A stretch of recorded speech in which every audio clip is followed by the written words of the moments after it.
May isinasagawa rin pong protesta ang ilang anti-Marcos group sa bahagi ng Taft Avenue sa Maynila. At may ulat on the spot si Susan Enriquez. Susan? Connie, sa mga oras to ay nagsasagawa ng programa dito sa harapan ng PGH dito sa Taft Avenue, Manila.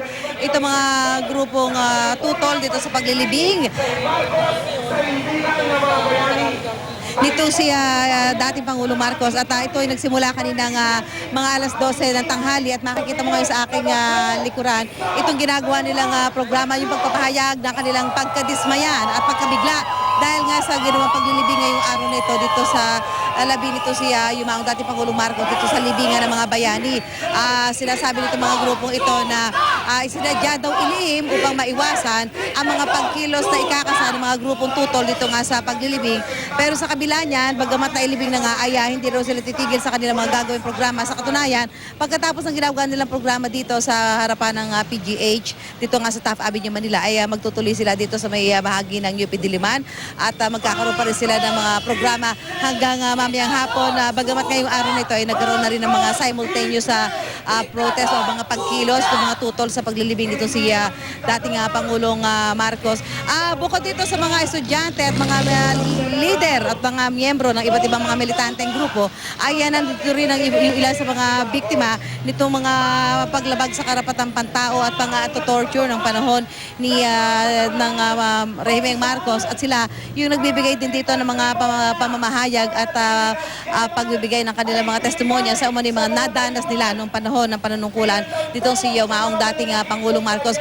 Bagyan na naapektuhan yung daloy ng traffic dito sa bahaging ito ng Taft Avenue dahil mahaba-haba na rin yung linyang ito nitong mga nagsasagawa ng kilos protesta. May mga dala sila mga streamers, may mga placards at namimigay din sila ng mga polyetos. Nakasuot sila ng mga parang headband nakalagay na "No to Marcos and impunity", Marcos is no hero. Yun yung mga nakasulat doon sa mga pinamimigay nila rin ng mga polyetos at yung mga isinuot nila. Bagamat ngayong araw nito ay tinawag nga nila itong Black Friday protest at sinabi nga nila talaga sila ay nagulat na doon sa mga pangyayari. Hindi nila inaasahan na ngayong araw na ito, bagamat sabi nga nila pinaghahandaan sana nila at ngayon daw ay medyo kulang na sila sa panahon para tumuloy pa dyan sa libingan ng mga bayani para doon ipahayag ang kanilang mga protesta.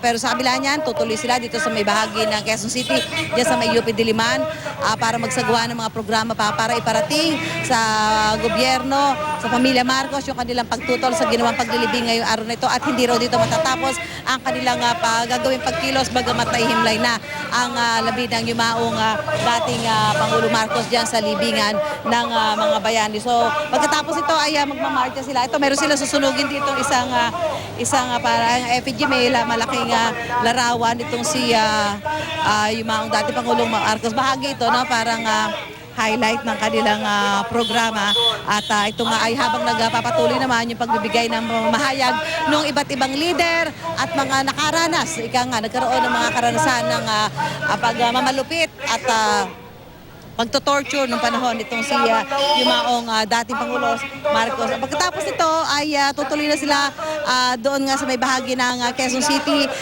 Yung iba-ibang grupo ay nagkaroon din sila ng pagkilos ngayong araw nito sa iba't ibang lugar dito sa Metro Manila. Yan muna mga pinakahuling pangyayari mula dito sa harap ng PGH sa Taft Avenue, Manila. Balik sa iyo, Connie. Maraming salamat, Susan Enriquez.